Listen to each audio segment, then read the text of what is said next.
ఈ రెండింటిలో దృష్టి పెడతాం. క్షేత్రస్థాయిలో కదలిక కూడా కమిషన్ మీద ప్రభావితం చేస్తుంది. మనం ఇచ్చే నివేదిక కూడా కమిషన్ మీద ప్రభావితం చేస్తుంది. క్షేత్రస్థాయిలో మౌనం ఉన్నారనుకో, మనం ఇచ్చేది కరెక్ట్గా ఉన్నా కూడా దాన్ని పరిగణలోకి తీసుకునే అవకాశం ఉండకపోతుంది. క్షేత్రస్థాయిలో కదలిక బలంగా పెరగాలి, మనం ఇచ్చే నివేదిక బలంగా ఉండాలి. దయచేసి ఈ నెల 15 రోజులు కదలిక పెంచుదాం, కమిషన్ నివేదికను నిర్దిష్టంగా మన అభిప్రాయానికి అనుగుణంగా వచ్చే విధంగా అన్ని ప్రయత్నాలు చేద్దాం.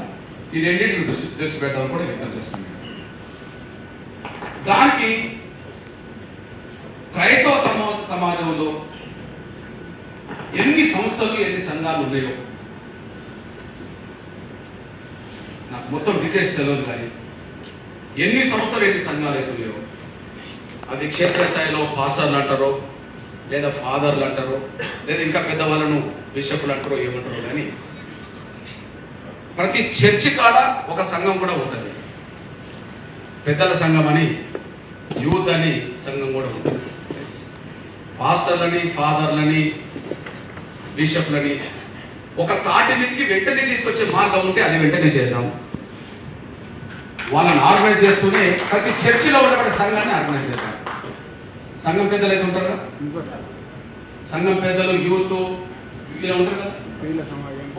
ఒక చర్చిలో ఒక 100 ఇళ్ళున్న దళిత క్రైస్తవులు 100 ఇళ్ళున్న వాడే ఒక చర్చిలో పాస్టర్ ఉంటే ఆ చర్చిలో ఖచ్చితంగా సంఘం అయితే పెద్దల సంఘం అంటారా, ఏమంటారు, కమిటీలు ఎదురుతాయి కదా. ఆ కమిటీలకు నిర్దిష్టమైన అవగాహన పెరిగే విధంగా, కమిటీలకు నిర్దిష్టమైన అవగాహన పెరిగే విధంగా కొంత మనం ముందుకెళ్లే విధంగా ఈ సమయాన్ని సద్వినియోగం చేసుకుంటే కింద కదలిక ఇంటెలిజెన్స్ రూపంగా కేంద్రానికి చేరుతుంది. కమిషన్ నివేదిక ఇచ్చే ముందు కూడా మనం ఏ రోజైతే కమిషన్ ముందు అందరం కలిసి వెళ్తామో, మీ నాయకత్వంలో నేను వస్తా, మన లెటర్ ప్యాడ్ మీద కూడా ఇస్తాము. కమిషన్ ముందు ఇచ్చే సమయానికి కనీసం మన శక్తి 2 తెలుగు రాష్ట్రాలు బలంగా ఉంటే ఆ 2 తెలుగు రాష్ట్రాల్లో ఒకే రోజు చర్చిలో ప్రార్థన చేయాలి. 1 గంట సేపు వచ్చి రోడ్డు మీద కూర్చునే విధంగా మన ఆకర్షణ, ఒకే రోజు చర్చిలో ప్రార్థన చేయాలి. ప్రార్థన చేసిన గంట సమయానికి కనీసం 1 గంట సమయం కమిషన్కు మా ఆవేదన వినిపిస్తున్నారు ఈ సమయం రోజు అని చెప్పి తెలిసే విధంగా ఉండగలిగితే కొంత ఓహో దళిత క్రైస్తవ సమాజం చైతన్యవంతంగా ఉన్నది, రోడెక్కే పరిస్థితి ఎత్తుందని చెప్పి కొంత కమిషన్కు తెలుస్తుంటుంది. మనం మళ్ళీ ఈ నివేదికలో జస్టిస్ రంగ